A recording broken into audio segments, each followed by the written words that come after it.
Mereka mempunyai dua jalan yang sama, yaitu berdoa dan berusaha. Itulah yang kami lakukan di FI Mulia.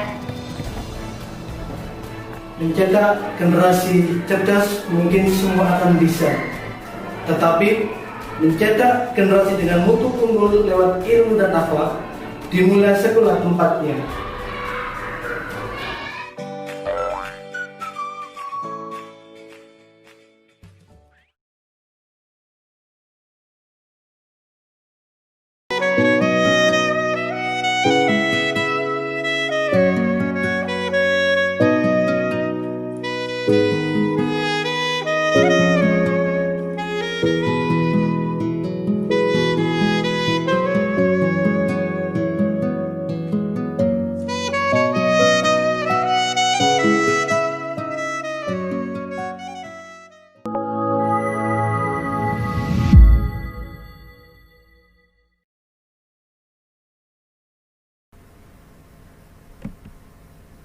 Belajar Bahasa Indonesia tema 2E halaman 3 bersama Ustazah Penny. Assalamualaikum, apa kabar anak-anak? Ayo belajar dan siapkan buku kalian. Ingat, di akhir video ada tugas ya. Tugasnya silakan kalian tulis di buku tulis dan dikumpulkan nanti menunggu pengumuman selanjutnya. Tujuan belajar kita adalah belajar mencermati puisi anak dalam bahasa Indonesia atau bahasa daerah melalui teks, tulis, dan lisan. Yang kedua, mencermati ungkapan permintaan maaf dan permintaan tolong melalui teks tentang budaya santun. Kita ulang lagi ya, materi kalimat ungkapan maafnya. Kalimat ungkapan maaf diucapkan saat kita melakukan kesalahan. Ingat, gunakan bahasa yang santun. Nah, kalimat ungkapan maaf selalu berisikan kata maaf pada kalimatnya. Selanjutnya kita belajar puisi. Apa itu puisi? Puisi adalah kata-kata yang merupakan kiasan yang dituliskan berbentuk bait. Nah, Ustazah, apa sih kiasan dan bait itu? Kiasan adalah kata yang memiliki arti bukan arti sebenarnya. Misalnya, dalam sebuah puisi ada kata mentari, artinya bisa matahari. Nah, ada kata memesona, artinya itu indah dan mempesona. Bait adalah kata-kata yang disusun dalam sebuah puisi. Misalnya, indahnya mentari pagi. Nah, kalimat tersebut berarti satu bait dalam puisi ya. Sudah paham? Selanjutnya, ingat, ketika kalian membaca puisi, perhatikan lafalnya. Lalu, gunakan intonasi yang tepat serta ekspresi yang sesuai dengan isi puisinya. Tahukah kamu apa itu lafal, intonasi, dan ekspresi? Lafal adalah kejelasan pengucapan. Misalnya, ketika membaca huruf A, mulut pasti dibuka lebar kan? Intonasi adalah ketepatan nada tinggi atau rendah yang digunakan ketika membaca puisi. Ekspresi adalah raut wajah kalian ketika membacakan puisi. Misalnya, bisa sedih, bisa senang. Ketika membaca puisi, kalian dapat menemukan berbagai informasi. Ayo, kita baca sama-sama puisinya yang Ustazah buat. Judulnya Layang-Layang. Ketika membaca puisi ini, perhatikan lafal, intonasi, dan baca baik-baik puisinya dengan baik ya. Kau indah. Nah, ekspresinya kan berarti senang. Dan perhatikan lafal dan intonasinya. Warnamu menawan. Bila tertiup angin kencang, kau terbang ke angkasa. Dari puisi di atas, kita bisa menemukan informasi bahwa layang-layang dapat terbang tertiup angin ke angkasa. Nah, makna angkasa itu artinya langit ya. Nah, warna layang-layang yang berwarna-warni juga sangat indah.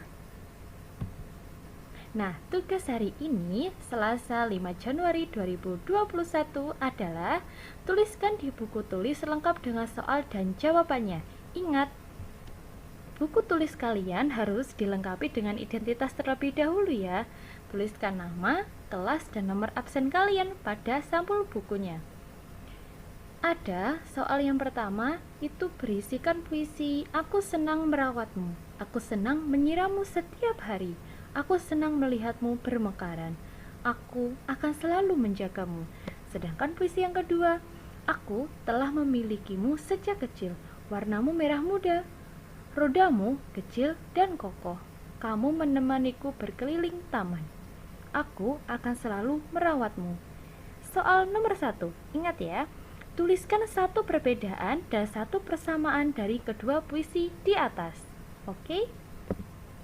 Soal nomor 2, apa arti kata yang berwarna kuning dan merah pada kedua puisi di atas?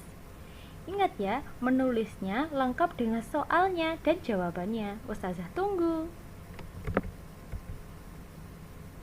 Terima kasih sudah belajar bersama Ustazah Penny. Sampai ketemu di pertemuan selanjutnya.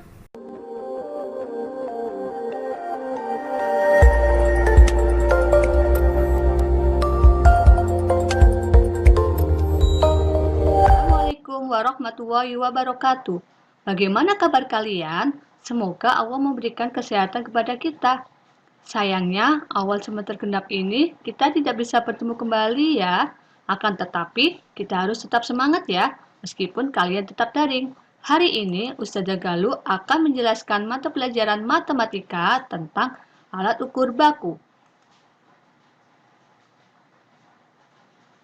Adapun tujuan pembelajaran hari ini, siswa dapat mengenal satuan baku untuk mengukur panjang dengan tepat.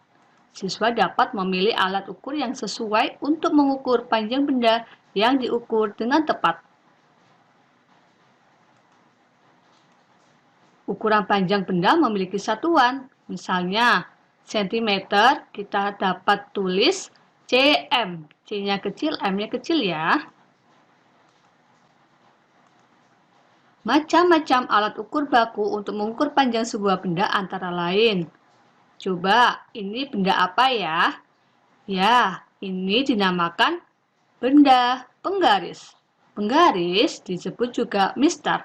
Penggaris untuk mengukur benda berukuran kecil, seperti pensil dan penghapus. Coba, ini benda apa ya? Ya, ini disebut meteran. Meteran ini ada dua macam. Ini dinamakan rollmeter.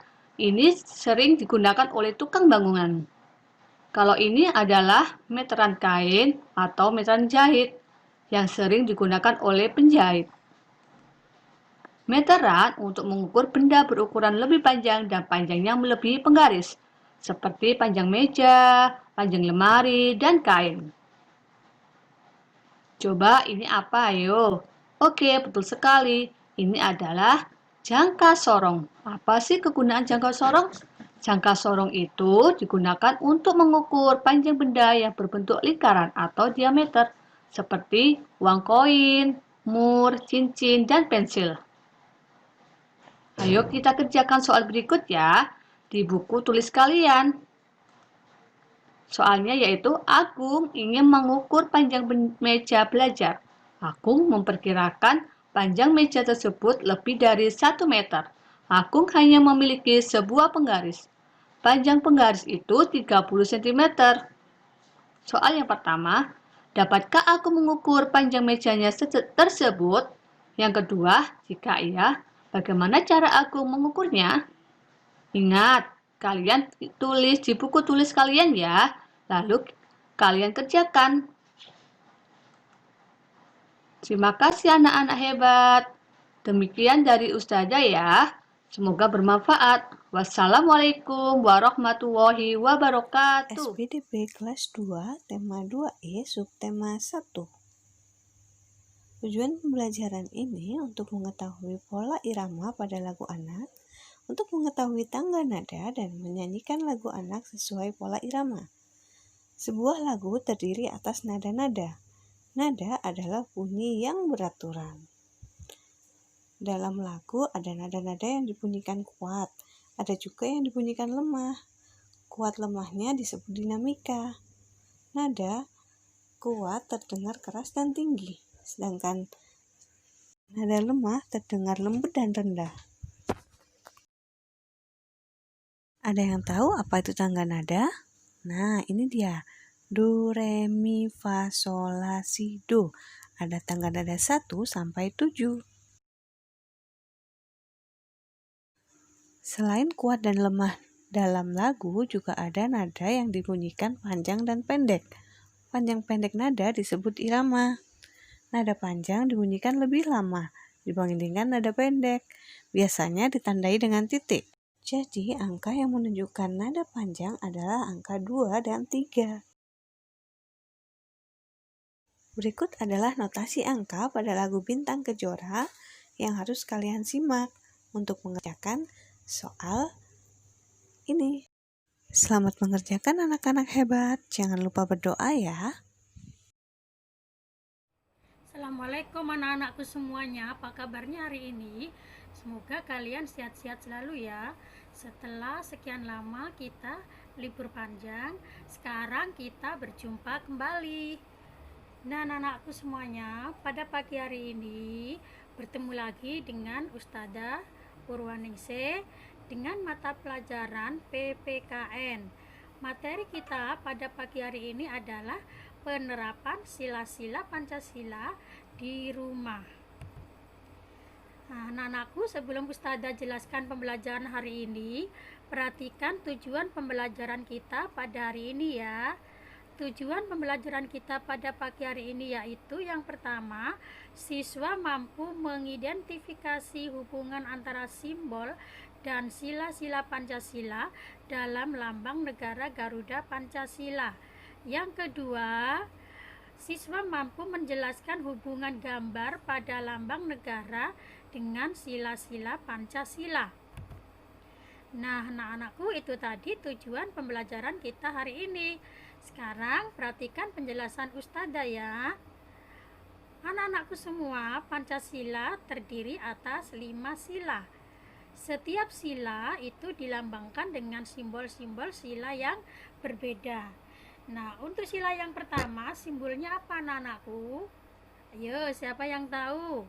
Siapa yang masih ingat? Iya, simbolnya adalah bintang. Untuk sila yang kedua, siapa yang ingat? Simbolnya yaitu rantai. Untuk sila yang ketiga, yaitu simbolnya pohon beringin. Untuk sila keempat, simbolnya adalah kepala banteng. Untuk sila kelima, yaitu padi dan kapas. Lah, itu adalah simbol-simbol yang ada di Pancasila, anak-anakku ya. Nah, simbol-simbol itu tadi anak-anak terdapat di mana? Terdapat pada perisai di dada Garuda Pancasila. Pancasila itu adalah merupakan pedoman hidup bangsa Indonesia. Karena Pancasila termasuk juga sebagai aturan yang harus kita ikuti sebagai bangsa Indonesia dalam melaksanakan tata kehidupan di negara kita. Nah, anak-anakku, kita harus menerapkan sikap kita sesuai dengan sila-sila Pancasila karena kita tinggal di negara Indonesia. Penerapan sila-sila Pancasila yang ada di rumah yang kita pelajari pada buku petik pada pagi hari ini adalah sila pertama, ketuhanan yang Maha Esa. Contoh penerapannya di rumah yaitu berdoa sebelum makan. Jadi ketika kita sebelum makan harus berdoa. Itu sudah menerapkan sila pertama yaitu ketuhanan yang Maha Esa. Contoh yang kedua, melakukan ibadah bersama dengan keluarga. Selain membentuk suatu kerukunan, juga itu termasuk penerapan sila yang pertama, melakukan ibadah bersama keluarga. Dan contoh yang lain-lain ya anak-anak. Sila yang kedua yaitu kemanusiaan yang adil dan beradab. Apa contoh penerapan di rumahnya?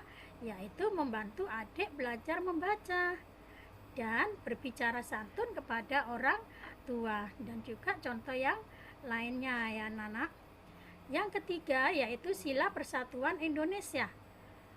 Contoh penerapan di rumah yaitu kerjasama membersihkan rumah. Dengan kerjasama membersihkan rumah, timbul suatu kehangatan, keakraban antara anggota keluarga yang satu dengan yang lain. Kemudian bisa juga berolahraga bersama keluarga, dan juga contoh yang lainnya ya. Sila keempat yaitu kerakyatan yang dipimpin oleh hikmat, kebijaksanaan dalam permusyawaratan perwakilan. Contoh penerapannya di rumah bisa musyawarah keluarga untuk memilih tempat berlibur. Jadi ketika kita mau berlibur, kita bisa musyawarah dengan keluarga supaya bisa menghasilkan keputusan yang terbaik untuk keluarga kita bersama. Dan contoh yang kedua, bisa membagi tugas anggota keluarga dengan cara musyawarah. Contohnya apa, Nana? Di dalam suatu keluarga, kita bisa mempunyai tugas sendiri-sendiri. Mungkin ibu tugasnya memasak, mungkin kalian bisa tugasnya mencuci piring, mungkin ayah tugasnya bisa mengepel dan lain-lain. Itu kita musyawarahkan bersama tugas di rumah supaya timbul keadilan antara satu keluarga dengan satu yang lainnya. Sila yang kelima yaitu keadilan sosial bagi seluruh rakyat Indonesia. Contoh penerapan di rumah yaitu pandai membagi waktu untuk belajar dan bermain. Nah, anak-anakku, itu tadi penjelasan dari Ustadzah. Apabila kalian belum paham, bisa dipelajari lagi pada buku petik tema 5 subtema 1 halaman 19. Tetap semangat, tersenyum dan bahagia ya. Jangan lupa rajin ibadah dan jaga kesehatan. Oh iya, untuk penutup Ustadzah kasih tugas di rumah ya, ditulis di buku tulis.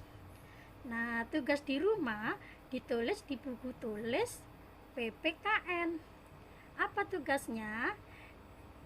Itu anak-anak kalian tulis ya nanti di rumah tugasnya.